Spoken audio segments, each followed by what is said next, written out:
Hello people, finally continue with the Bedford truck repairs. And this is actually present time, and today is the day that I'm also gonna edit this video and put it out. So months have passed since the last video, and this is because I had to get the excavator moved to my mother's place quick. Because she was running out of holiday and we had to get the job done, so I ordered a transport for it. And transporting the excavator was why I was actually doing this repair. And now, since there's no hurry, I've been doing other things. But now it's starting to be the time that I really have to bring the excavator back. So I'm now continuing with this, and this is exactly how I left it the last time. The pallet's been holding on pretty well, so I haven't even changed that. So what I'm doing now, I have a bottle jack under the leaf spring right here on the left side, and the tire is up in the air for about 1 inch, and I'm removing the tires, the twin tires. Can you see anything? Barely. And I want to show you this tool. For a long time I've been wondering how to open these bolts, the nuts, because they're on with like 2.5 kilonewtons, which is 100 kilograms with a lever of 2.5 meters.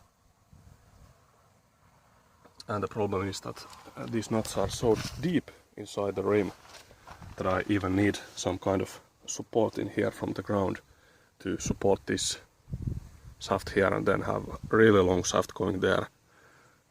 With my weight I would need that 2.5 meters, and I would still have to jump on it. And actually that's what I had to do with the front tires, because I have already changed them. But I found this. It's a torque converter, and it cost me 50 euros, which is almost the same in dollars. And it's running these 1 inch sockets, high strength sockets. And this thing is just amazing. Let me show you how it works. Just stick the socket in place first. And then, so there's a planetary gear in this.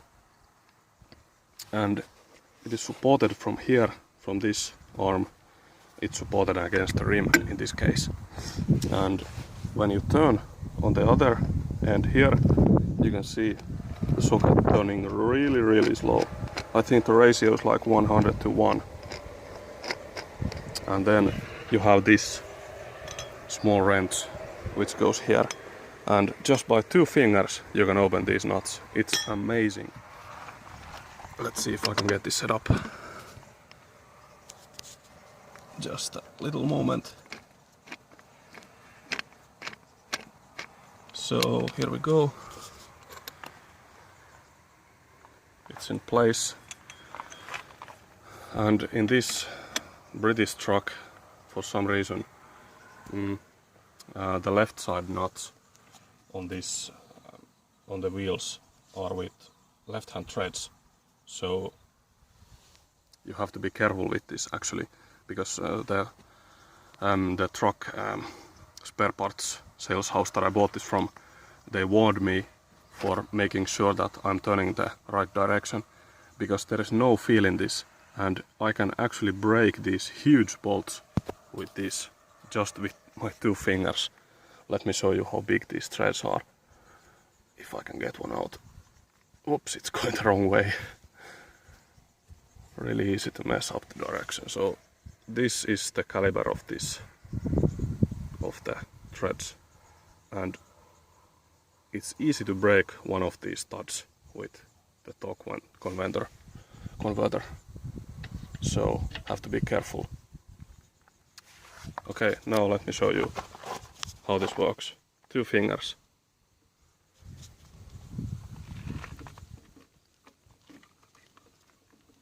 And we are free. Almost no resistance whatsoever. How awesome is this? 50 euros. I was almost buying a several €100 compressed air driver for this. This does the trick just as well. Maybe it takes a little bit more time, but whatever. And then you can use this extension arm to crank it all the way out by hand. This is so great. So simple and so cheap and so great. So get yourself one of these if you have some stock bolts. Okay, let me get out these screws and let's see if the tire will come out. Okay, the first tire is out. It came out with no issues at all. Since there's no registering surface on here for it to get rust, it just came out real nice. Not sure about the second one. I still haven't tried it, but I just used my hands to get this one out. And I wonder if there's a way to show you the scale of the tire. It's not extremely small. It's my glove on it now. And these are some Yokohama super steel tires. I think they might even be pretty good. And they still have lots of tread left on it. I think they still have like 3/4 of the original tread, which is great, but what's bad is that they have some cracks on them. Can you see? And now I'm actually asking you, do you think this is bad? Because I don't know. I think these are still usable tires. But what do you think? If you have more experience than I have, which is not much, please let me know. Because these are great tires, otherwise they have good grip on mud and other surfaces too. So, now trying to get the other one out. And by the way, it's scorching hot today. I think it's like 35 or more in the sun, Celsius I mean. Which I think it's about 100 degrees Fahrenheit. So it's pretty hot here. I need to go get some cold drink soon. And what's more, yesterday I got the milling machine running again. It had a minor electrical issue. So I'm hoping that today I will be able to film testing of the Coromil 745. And I will also explain that electrical issue to you a little bit. But for now, let's keep on going with this project. So let me try to pry out the second wheel.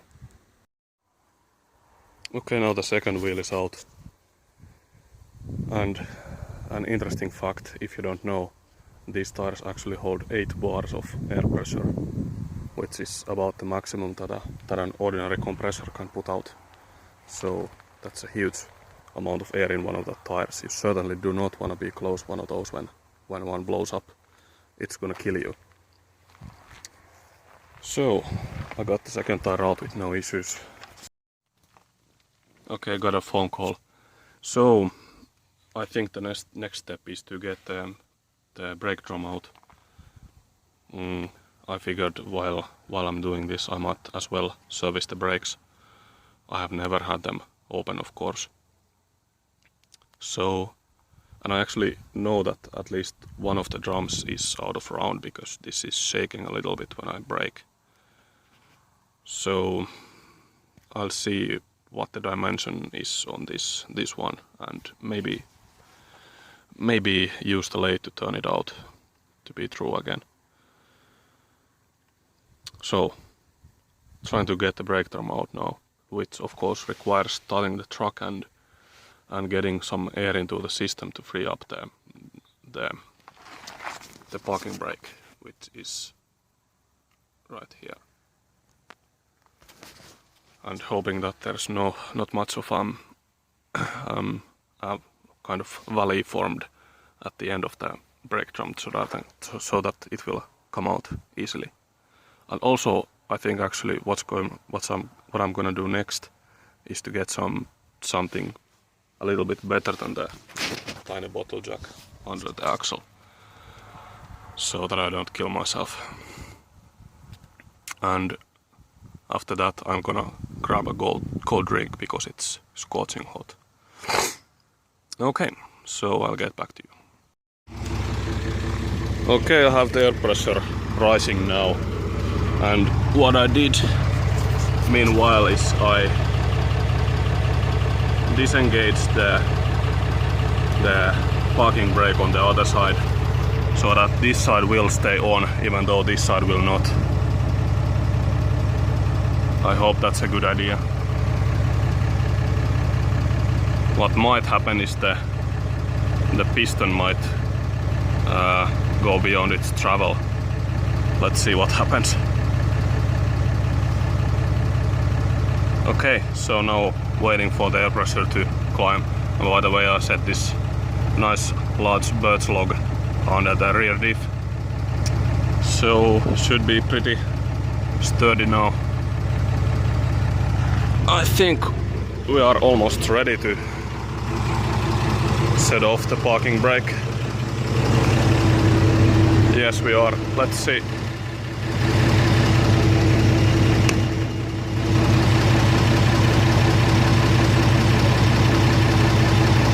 Yeah.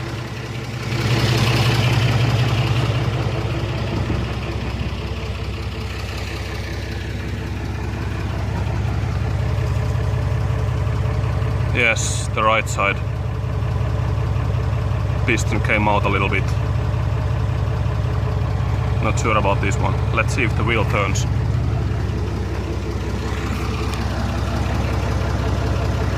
At least not by hand. Let's see if the handbrake is actually working at all. Yeah, it is. Let me try to lay the camera down so that you can see what's happening and so that I can also see myself.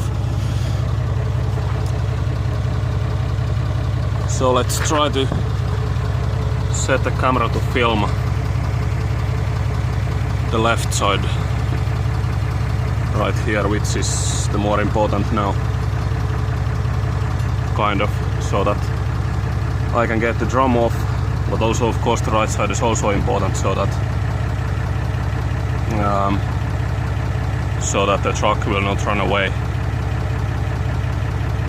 Let me try to lay down the camera somehow. Okay, this is pretty good.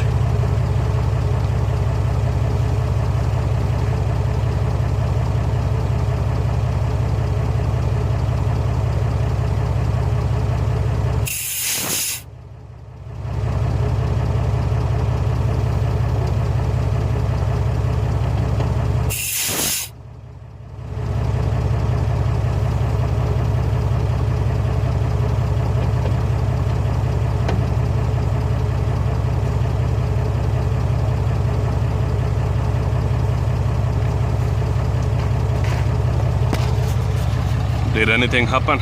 Let's see. Okay, seems to work just fine. So what's happening here is that when there's no oil, air pressure, a spring inside those brake units, actually not sure what they're called in English. In Finnish they are kind of brake clock, but it's not the same word in English, I know. So they are spring loaded, and when the air pressure really increases and you deactivate the handbrake, there is air pressure working against the spring, which releases the brake system, and that's the case going on at the moment. Now let me try to let's use this piece of pipe and try to turn the wheel. It should be turning now. Oh yeah, it is turning just fine. So we should now be able to free the drum. But I need to open these bolts first.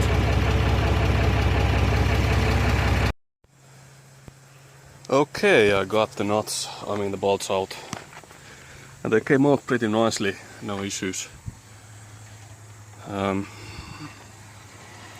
But the problem now is that the drum will not budge.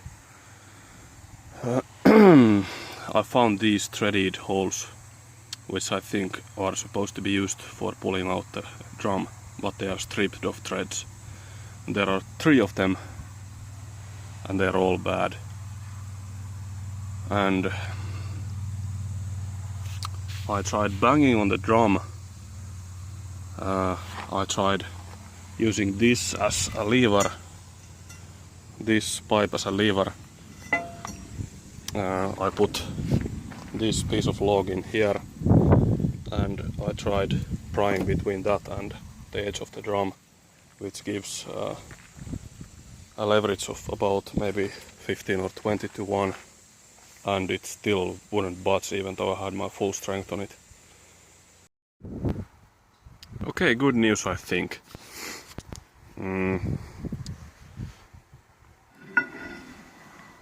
I opened these bolts here, which I actually have done already once when I tried to tighten the bearing.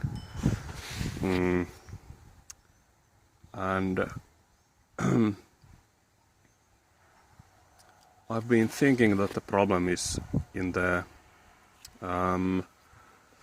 differential inner side bearing of the drive shaft, but it cannot be, of course, because the drive shaft is here, so there is no bearings on the drive shaft. The bearings are only on the hub. So the drive shaft has splines on the other end. Will they come? No, my chair will fall. But believe it, there are splines on the end of the drive shaft, and then it bolts here with this flange. So I will not have to open the diff, which is great. So the problem must be in these bearings.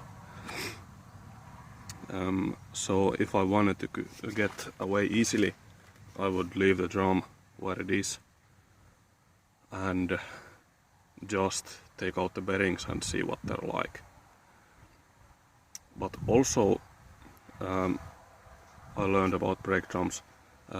It's possible that this model has the brake drum mounted to the hub. I mean that there are only one casting, but I don't think that's the case right here, because why otherwise would I have these bolts going through here? So I think this must be somehow connecting the hub and the drum.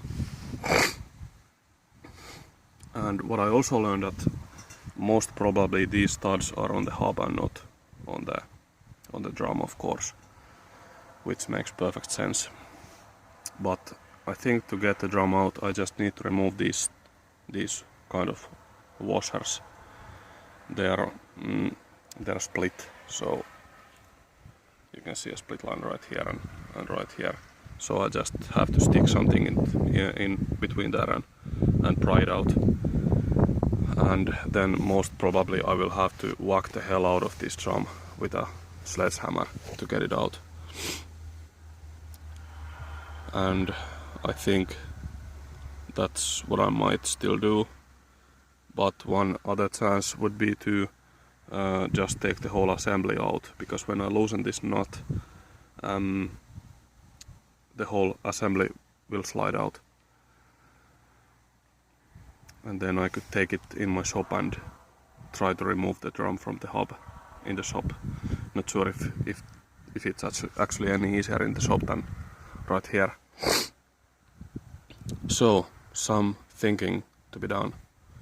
I think first I will try to remove these washers, and then I will restart the truck to free the parking brake and again try to get out the drum. Okay. Okay, I decided to keep on keeping on, as one of you says. Thanks for the comments. And I made some progress, as you can see. Whoops, out of the sun's way. So, actually I managed to pull the brake drum out a little bit, but I figured it will be a good idea to bring it inside and put it in the press, because I can fit this in my hydraulic press. I can put it so that the back of the drum is up and this side is down, and then I can push the drum out. And it seems to be really simple to get the whole hub out. You can see the nuts right in there. It's a nut with 100 millimeter socket size, and the bearing is here. This is the outer bearing, so it has two tapered roller bearings like this. And I actually think this one ain't so bad. It has got some scratches on the rollers, but I think this one might still be usable. I think these are pretty expensive bearings, so I'll have to see what the other one looks like, and I hope they can still be reused. But I'll have to figure out the price. I think it would be a good idea to change them both.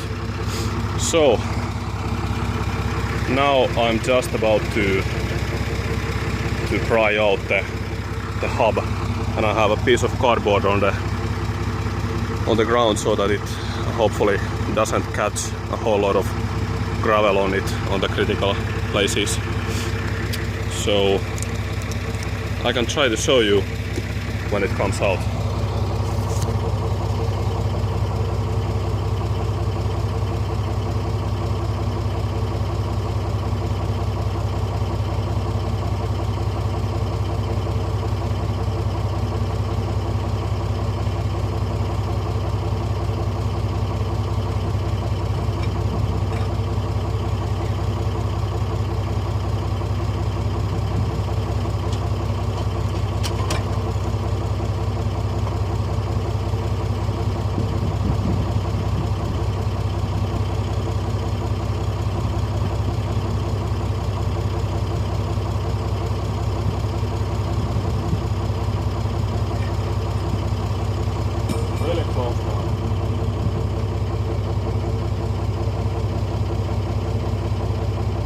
It's sitting on the shaft.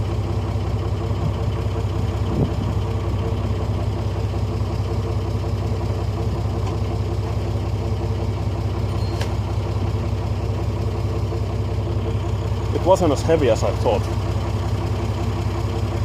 So let's see what we got.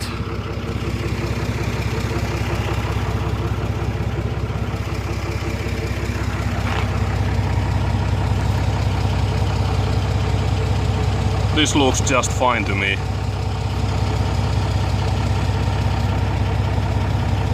I guess a seal must ride here.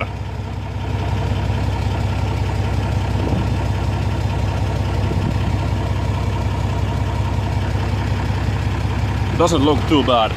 Let's see if we can locate the inner bearing. Get my tools out of the way. Okay, let me do some more lifting.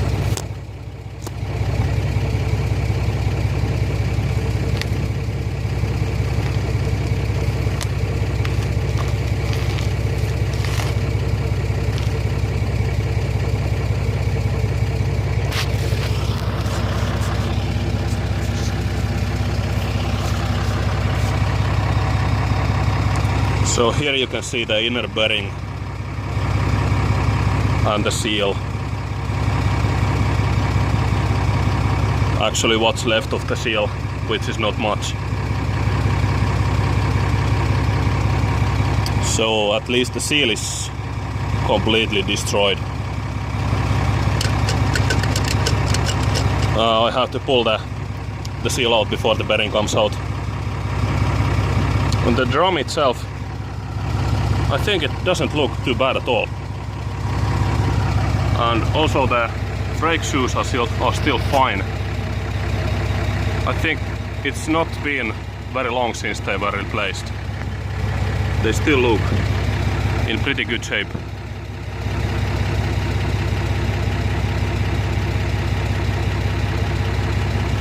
I'm not sure if I should do anything with the brakes. at least I will try to measure the drum if it's round and if it's too worn. I just really hope it's not too worn, because I doubt it will be easy to find a replacement part. Let me shut down the truck.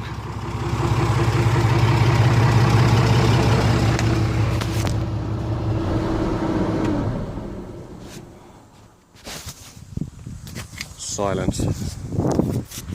So, come on, focus.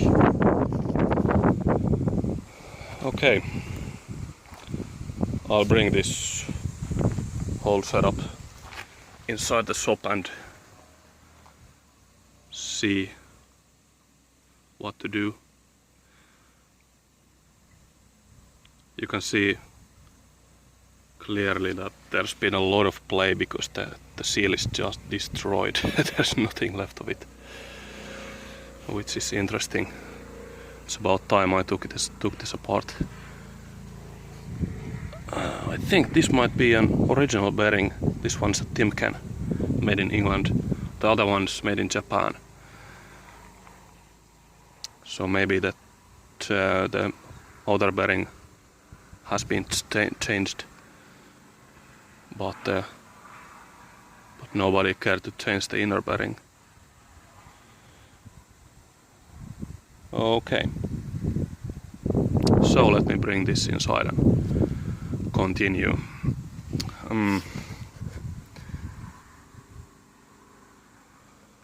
I don't know if I can carry on today any further. I think I will not.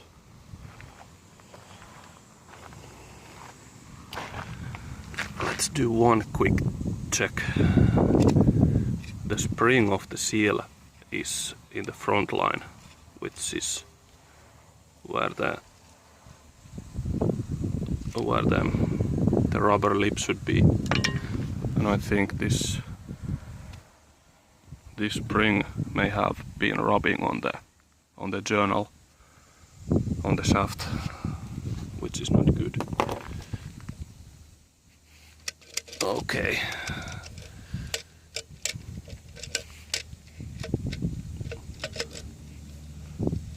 The bearing does not feel too bad. I wonder what happened here, because the play was huge. It had like ½ inch or 15mm play, or at least 10mm. Could it have just been so loose? Really don't know. But now I'll bring this inside. I'm running out of memory on the camera. So this is the end of this part, and let's see you in the next part, which will be removing the drum and taking a look at the bearings. Bye.